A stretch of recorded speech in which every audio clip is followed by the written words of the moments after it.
All right, guys, it is Thursday, February 18th. I think 18th. So when you guys are working out today, a couple things.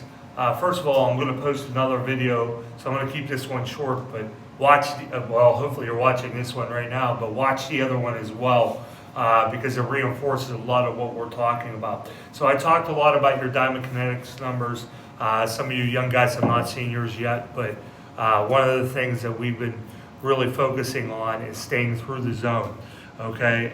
And what that means is how long the barrel stays in this hitting zone. And it could be because we're not coming on plane with the ball, we're coming too steep, okay? That limits the amount of time it's in the zone, but also after our swing, if we're pulling off the baseball. So how do we work on that? We said we want to get the longer we stay in the zone, the higher those numbers are on Diamond Kinetics, the better. So if you're around, 40 inches on that, that means you're in the zone for, 3.5 feet basically, which is great. Because the reality, and you'll see this in the other video, the coach talking about this, but the reality is if we're fold on pitches, if we're timing's just a hair off, anything like that, the longer we stay in the zone will actually give us a better opportunity of still hitting that ball with authority in different places. If we're pulling off and we're fooled, somebody throws a changeup at me, I'm slightly fooled, I'm pulling off, I'm going to hit the ball off the end of the bat, or I'm going to pull pitches that I shouldn't be pulling. So, we talk about dropping the ball the other way and making sure that our posture allows us to stay on the ball. And that helps staying through the zone, it does. But the other part of it is your finish. So making sure, and we use, you probably have heard this phrase a lot, short to the ball. We want a nice short path to the ball, but long through the ball. So when we finish, a lot of this is involved with our top hand and making sure that we, through contact, make contact and throw out through. So one little way that you can work on this is when you do your one-arm swings, do a swing and stop. So extend at the finish, and I don't really care if you're hitting the ball on the ground when you're doing swing and stops, but what you're doing is preventing this. You're extending through. So swing, stop through, same thing with top hand. Swing, stop through. So what you want to do is through contact, draw about a 3-foot line through contact and try to keep it out through the ball as long as possible. Okay, a lot of people use the term throw the bat head. So if I was on a field and I was going to, do a drill where I was having you stay through the ball, I might have you guys swing, release the bat where you want the ball to go.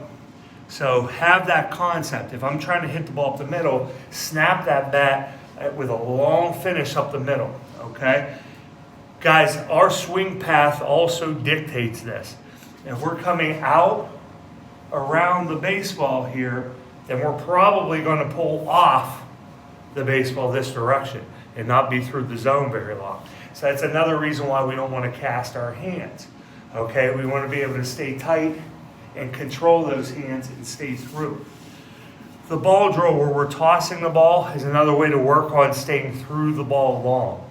So really focus today on staying through the ball. Now this next video is going to show you basically what we're talking about was staying in our legs and how staying in our legs also help us stay through the ball. Or stay in the zone. You guys who flinch this hip forward or lunge and let your head drift, okay, it's really difficult for you to stay in the zone the long enough time. So that's why we want to stay connected on our back side, all right, and keep that power back here and stay in our legs. So today, all about staying through the ball. You guys who need the help with staying in your legs, actually everybody should be doing this, but use the VPX today. Pitchers can use that also, same idea, stay back. When you're using the VPX, if you're pitching today and doing your drills, stay on that back leg. You'll feel it pulling you down to the ground.